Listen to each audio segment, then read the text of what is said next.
Жукускай горный кардынағы сибәс линияттігар сақал тақсаны мегафон сотовай сибәйі бұғынна. Бұл компания үңітінен туғанар нәхилене келіңе кесілгі үгіс ұрақаттыр көрсер. Кылғаны білсе, Анна Семенова өлләді.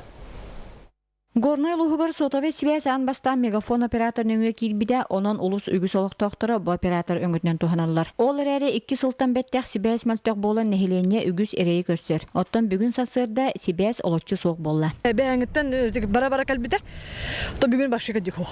Сибәс бұстыр мәлтөғін үрдінен өңіт өлібірін мегафон компания толыру кәмейінен ылал орыр. Маныйға жон сәрге білден тұрар қомсаналақ. Оны қарчытын болны ылал олар. Күн айы көғырыты онтойдырын бағас, ұла туралылар. Маныйға бейгі мегафон компания Ухук Илин регионын Саха Сирняға отделениятын директорын Андрей Каменini кытта телефонын кепсетті бит. 3 июня произошла авария на линии связи от Якутска до Бердигистяха. В результате этого инцидента абоненты мегафонов в Горном Улусе могли испытывать временные проблемы. Из-за непредоставленной услуги плата с абонентов ни в коем случае не взимается. Оттон улус жағалтата Сибәс министерстветін сотовай Сибәс компанияларын кытта үлені қайды қыдары. Сибәс министерстветін кытта правительствені кытта үлі әлбетігер мәджетін бұл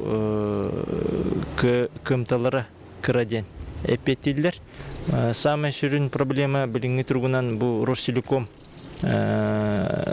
Сибәхі ұйтар канала эппеттеспеттен өйдөбіл бар.